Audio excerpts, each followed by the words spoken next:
यही दशमुख का दर्शन था और यही रावण के जीवन का उद्देश्य है, लक्ष्य है कि जितने भी अधिक से अधिक भोग भोगे जा सके वो भोगे।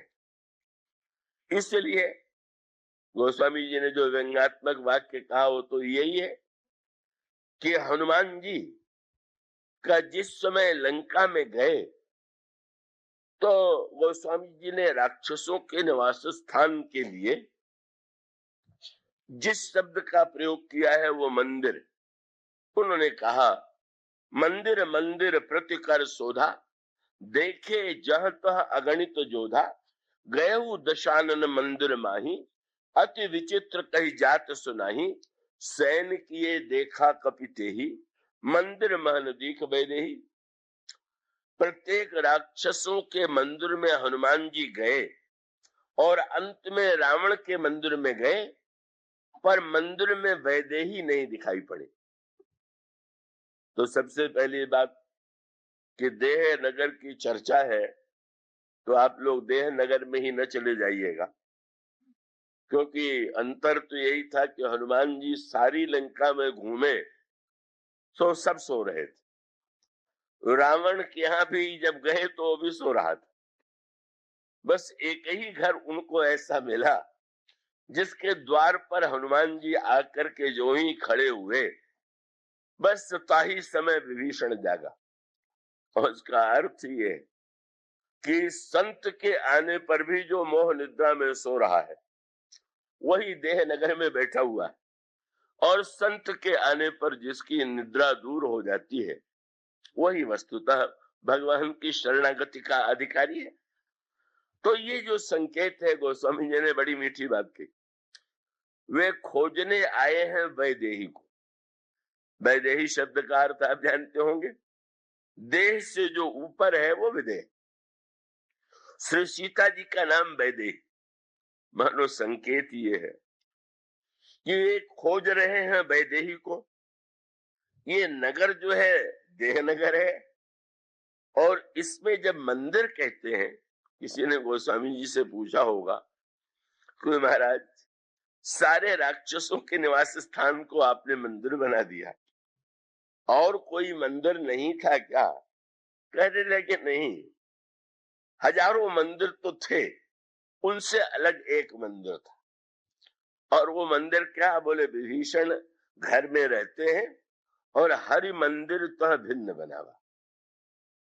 कितनी बड़ी बात कह दी गई।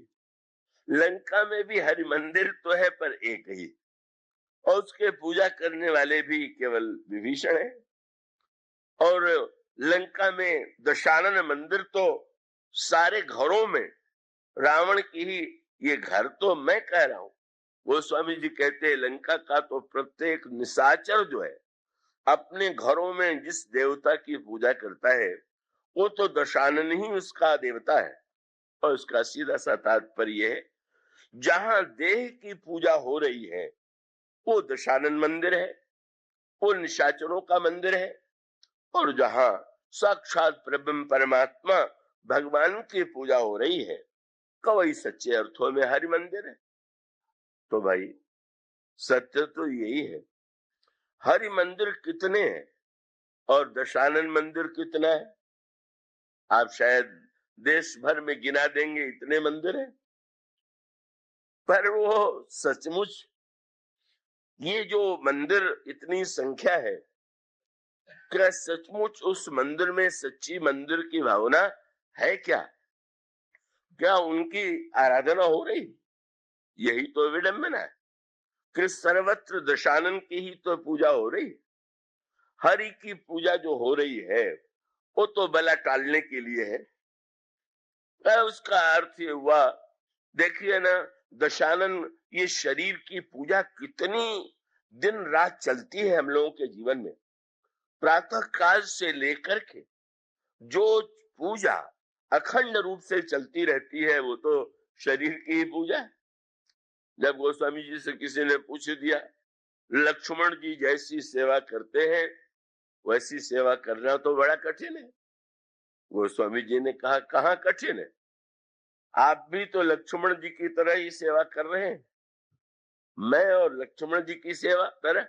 और तब उन्होंने कहा, से वही लखन सिय रघुबीर जिमि अविवेकी पुरुष शरीर। ये अज्ञानी लोग शरीर की जैसी सेवा करते हैं, वैसी ही सेवा लक्ष्मण राम की करते हैं। लक्ष्मण की सेवा के लिए कितना बड़ा दृष्टांत दिया गया। हम लोगों की सेवा में और लक्ष्मण जी की सेवा में रंच मात्र अंतर नहीं। कितना हर क्षण ध्यान है शरीर का सुख, शरीर की सुविधा, शरीर की आवश्यकता, शरीर का भोग। यही तो सच्ची पूजा है। हर मंदिर की बात तो मानो सुन लिया है, परंपरिया तो पूजा हो जाती है, पर उसकी विडंबना तो देखने को मिलती है। आप अपने लिए वस्त्र जो ले आते हैं और मंदिर में भगवान को जो वस्त्र पहनाते हैं, आप जो अपने लिए भोग का प्रबंध करते हैं और भगवान के यहाँ जो भोग लगाया जाता है, क्या उसमें कहीं पर भी साम्य होता है? वो तो उसका प्रभाव ये पड़ गया कि अगर कोई व्यक्ति गया सुपारी खरीदने के लिए, तो ज्यादा दूरदर्शी दुकानदार पहले पूछ लेता है, पूजा के लिए चाहिए कि खाने के लिए? पूजा के लिए चाहिए तो सड़ी सुपारी से भी काम चल जाएगा।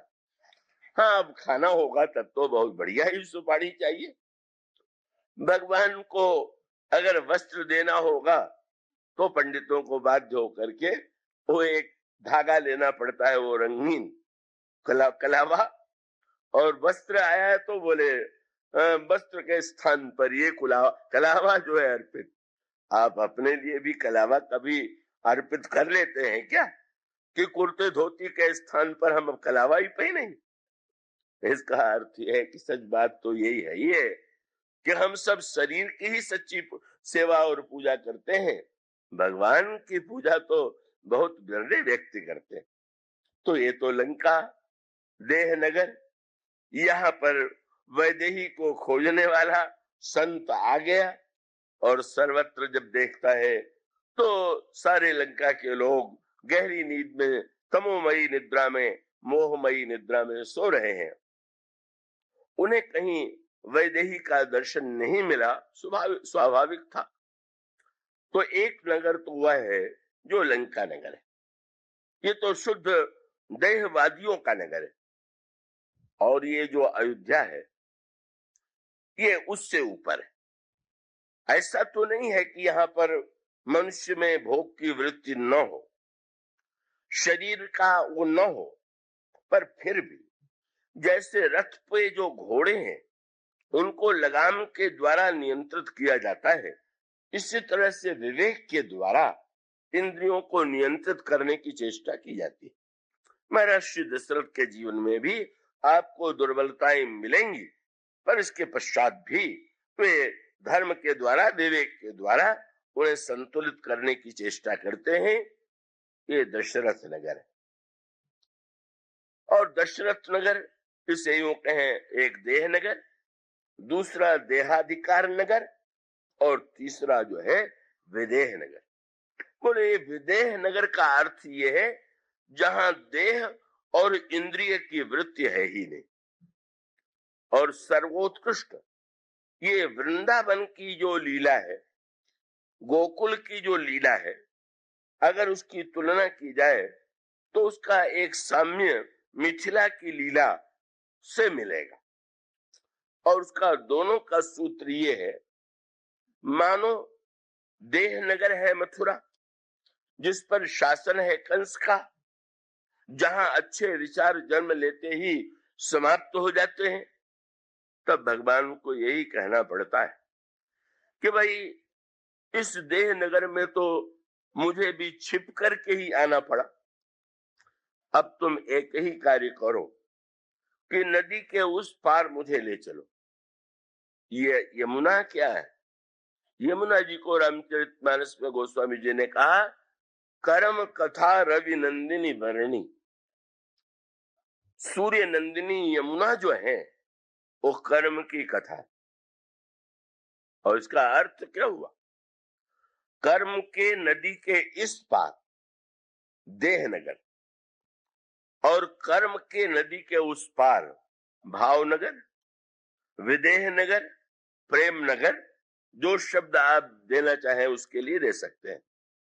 भगवान का तात्पर्य ये था कि भाई इस देह नगर में तो मुझे अभी यहाँ आने का समय नहीं आया, तो तुम मुझे इससे कर्म की नदी से कर्म के उस पार ले चलो जहां पर भावना का दिव्य राज्य है। और तब इसका अभिप्राय ये है कि शरीर नगर में प्रकट हुए और प्रकट होने के पश्चात का जब वे चले तो यमुना के द्वारा तो बड़ी सांकेतिक बात कही गई। उस समय जल बरस रहा था, यमुना में बाढ़ आई हुई थी, और इसका अर्थ ये हुआ कि नदी का दो पक्ष है। एक तो वो कि जब वो सहज भाव से बहती है, और दूसरी स्थिति वो जब उनमें बाढ़ आती है। बाढ़ आती है तो महान संकट उत्पन्न होता। तो कर्म की जो यमुना होंगी वहां पर भी तो ये आशंका बाढ़ की है ही। पर यहाँ पर एक सुंदर सूत्र मिला। जब वसुदेव श्याम सुंदर को लेकर के उस नदी में चले तो अचानक जो उफनता हुआ जल था वो उफना तो, पर उफनने के बाद भी का ऐसा लग सकता था कि हाय मैं तो डूबा। वसुदेव पर उनको तो भगवान की आज्ञा पर विश्वास है। तो ज्यों ही भगवान के चरण का स्पर्श यमुना से हुआ, यमुना का जल उतर करके बिल्कुल शांत हो गया। और यही हमारे आपके जीवन के लिए महान सूत्र है।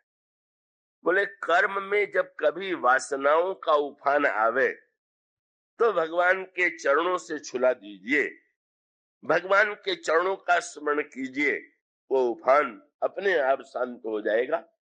कर्म का एक उज्जवल पक्ष है, और वो उज्जवल पक्ष ये है, यमुना कितनी सेवा करती हैं, कितना सुख देती हैं, खेती के लिए, स्नान के लिए, स्वच्छता के लिए।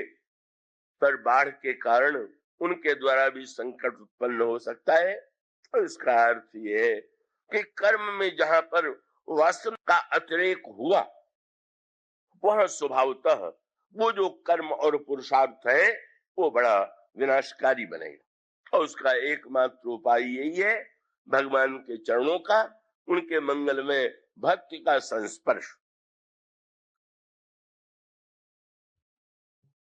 और उस पार कौन है? देवकी और यशोदा में क्या अंतर है? देवकी है बुद्धि और यशोदा है भावना।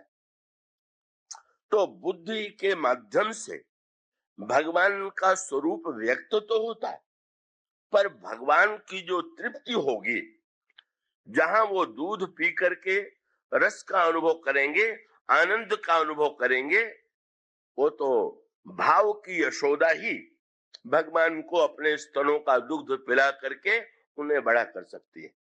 और उसका सूत्र यही है, संसार के व्यक्ति तो वस्तु के भूखे हैं, पर भगवान किसके भूखे? राम भूखे भाव, वह तो भाव के भूखे। और इसका अर्थ मानो यह हुआ कि अगर देह की समस्या कभी ऐसी जटिल हो जाए, जैसी कि उन महिला ने कलकत्ते में मुझसे प्रश्न किया, तो मैंने उनसे यही कहा, तो आप यमुना पार करके गोकुल में चली जाइए।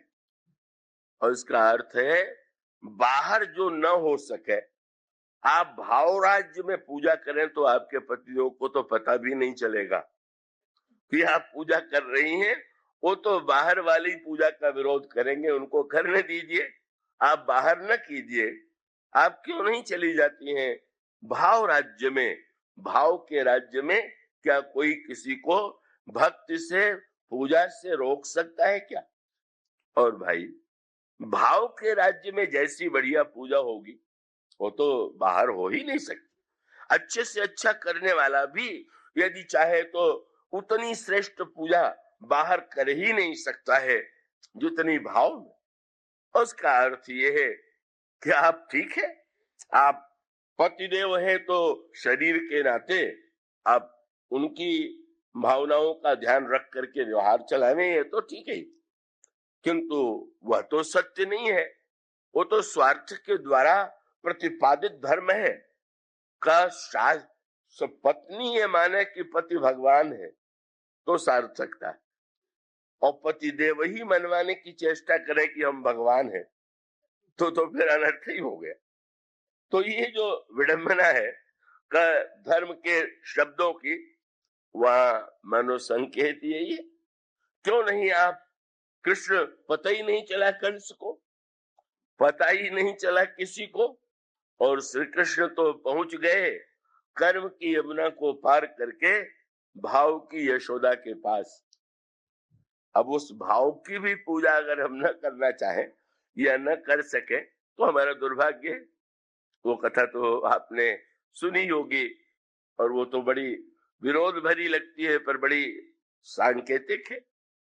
किसी व्यक्ति के पास धन का अभाव था, उसको बार बार जब वो किसी मंदिर में जाता था तो लगता था कि मेरे पास भी अगर पैसा होता तो मैं मंदिर बनाता, मंदिर बना करके खूब सजाता, भगवान को खूब पूजा करता। एक महात्मा से उन्होंने यही कहा कि महाराज, हम ये चाहते हैं कि हमें धन कहीं से मिले, क्यों बोले मंदिर बनावे और भगवान की बढ़िया पूजा करें। मैंने सुना है कि कई लोग जब लॉटरी का टिकट खरीदते हैं तो पहले से कहते हैं कि मिलेगा तो हम पहला इतना पूजा भगवान में, इतना मंदिर। वो सोचते होंगे कि शायद इसी लोभ से भगवान हमें लॉटरी का लाभ करा दें, इसलिए पहले से ही भगवान को कुछ लोभ दिखाने की चेष्टा की जाती है। तो भाई व्यक्ति तो कहता यही है। उन्होंने भी कहा, तो महात्मा ने कहा कि भाई भगवान की पूजा के लिए तो बाहर मंदिर का कोई प्रश्न नहीं है, एक ही मंदिर तो बनाओगे, तो ऐसा करो ना, कब धन मिलेगा, कब मंदिर बनेगा, तुम नित्य भगवान के लिए एक मंदिर बनाया करो, नए नए प्रकार का मंदिर, नए नए प्रकार के वस्त्र पहनाया करो, और उसके साथ साथ चाहे जितने प्रकार के व्यंजन भगवान को भोग लगाया करो। उसके समझ में ये बात आ गई, नित्य मंदिर बनाने लगा, नित्य वस्त्र पहनाने लगा, भोग लगाने लगा, कुछ आनंद बढ़ता गया। और उसके पश्चात एक दिन उसने सोचा कि आज तो भगवान को खीर खिलावे। जब वो खीर बनाने चला तो उसको लगा चीनी डालते समय कि इतनी चीनी रोज खर्च होगी तो दिवाला निकल जाएगा। उसने थोड़ी चीनी बचाने की चेष्टा किया तो भगवान सामने प्रकट होकर के उन्होंने एक चपत उसके सिर पर लगाया और कहा, भले मानुस, कम से कम मन की चीनी में तो कंजूसी मत करना। बात तो भगवान की ठीक थी, भाई मन से आप जो भी करें उसमें कृपणता की क्या आवश्यकता। पर उसने बहुत बढ़िया प्रश्न भगवान से किया, महाराज इतने दिन मैंने पूजा किया, आप नहीं आए तो क्या आप कंजूसी से ही प्रसन्न हो गए क्या? भगवान ने मुस्कुरा करके कहा, नहीं नहीं, अभी तक जब तुम पूजा करते थे तुमको ये ध्यान मन में कहीं न कहीं बना रहता था कि है तो ये मेरे मन की कल्पना ही, पर आज तुम कल्पना को कल्पना तुमको नहीं लगा, तुमको सचमुच लगा। और आज ही तो तुम्हारी सच्ची पूजा हुई कि जब तुम ये भूल गए कि ये मेरी कल्पना है। वो जब कल्पना भाव के रूप, कल्पना और भाव में क्या अंतर है? कल्पना में भी आप कोई बात बना के कहें तो कल्पना है, और जब आप मंदिर बना रहे हैं तो आप कह सकते हैं कि ये भी तो कल्पना हुई। वरना ना, भक्त कहते हैं ये कल्पना नहीं है, ये भावना। और इसका सांकेतिक अभिप्राय ये है कि जैसे ये सांसारिक राज्य है, इसी प्रकार से ये जो दिव्य भाव राज्य है ये झूठा थोड़ी है। ये जो बाहर का संसार है वो तो इतना विकट है, इतना विचित्र है, इतनी समस्याएं हैं, और कम से कम कुछ समय तो निकालिए इस राज्य से निकल करके, इसके झंझटों से छूट करके, इसके बंधनों से छूट करके उस भाव राज्य में प्रवेश कीजिए। और उस भाव राज्य में भगवान जितने प्रसन्न होते हैं, कितना बढ़िया बंटवारा है। संसार के कोई व्यक्ति आपके यहाँ आवे और आप कहें आपको हम मन की मिठाई रख रहे हैं, लीजिए, कौन कहेगा? वो तो ये कहेगा कि मन की मिठाई से भी पेट भरता है क्या? और भगवान कहते हैं मुझे तो मन की मिठाई सबसे पसंद है। तो बंटवारा तो बहुत बढ़िया है। संसार वालों को बाहर की मिठाई खिला दीजिए, भगवान को मन की मिठाई खिला दीजिए, कोई झगड़ा दोनों में है ही नहीं। मानो कंस को पता न लगने पावे, उसके द्वारपालों को, पहरेदारों को पता न लगने पावे, इसके लिए आवश्यकता है भगवान ये जो गोकुल है, जहां पर यशोदा है, जहां गोपियां हैं, ये शुद्ध भाव का राज्य है। और उस भाव राज्य में कैसी अनोखी बात, यहां भगवान आए कितनी समस्याओं के साथ, और यहां तो यशोदा गहरी नींद में सो रही थी। और विचित्रता ये थी कि यशोदा के गर्भ से एक कन्या का जन्म हुआ था, और वो कन्या के जन्म लेने के बाद भी, जन्म के समय बच्चों के तो बड़ा कष्ट होता है, पर वे नींद में सो रही थी। उसके पश्चात वसुदेव गए, भीतर उन्होंने प्रवेश किया, श्री कृष्ण को यशोदा जी के बगल में सुला दिया और उस कन्या को लेकर के लौटे। तात्विक अभिप्राय क्या है? ये जो कन्या थी, इसका वर्णन किया गया ये योग माया है, और इसका अर्थ ये कि संसार के व्यक्तियों के लिए माया महान दुखदाई मानी जाती है, पर जिसे ज्ञात है कि ये भगवान की माया है का, उसके पश्चात का वो तो ये जो सुख की नींद सो रही है, गहरी नींद सो रही, ये नींद तो भावुक भक्त ही सो सकते हैं। गहरे आनंद की वो गहरी नींद, वो आपने वो स्वामी जी का वो कविता तो आपने सुनी ही होगी। वृंदावन गए, थके हुए थे तो लेट गए, चद्दर ओढ़ लिया। वो स्वामी जी के मित्र नाभादास जी आए और नाभादास जी ने पूछा ये कौन है? कहा गोस्वामी जी हैं। बड़े प्रेम से उन्होंने जगाते हुए व्यंग किया, महात्मा हो के सो रहे हैं, महात्माओं का काम जगाना है कि सुनाना है? गोस्वामी जी ने तुरंत जो कविता उनके समक्ष कही, उसमें उन्होंने कहा भाई, जगाने वाले भी संत तो आते ही हैं, लेकिन जगने के बाद भी तो एक बार व्यक्ति को सोने का आनंद तो चाहिए ही। ऐसा तो है नहीं कि किसी को कह दिया जाए कि तुम ऐसे जागो कि 24 घंटे जागते रहो। और तब उन्होंने यही कहा, जागे जोगी जंगम जति जमाती ध्यान धरे, डरे उर भारी लोभ मोह कोह काम। और जागे राजा राज काज सेवक समाज साज, सोचे सुनि समाचार बैरी बड़े बाम के। जागे बुध विद्याहित पंडित चतुरचित, और जागे लोभी लालची धरणी धन धाम के। जागे रोगी रोग ही वियोगी भोगी भोग बस, सोए सुख तुलसी भरोसे सिया राम के। यहाँ तो निश्चिंतता की नींद सो रहे हैं। इसी को मैंने पत्रिका में कहा, भक्त जगता है कि सोता है?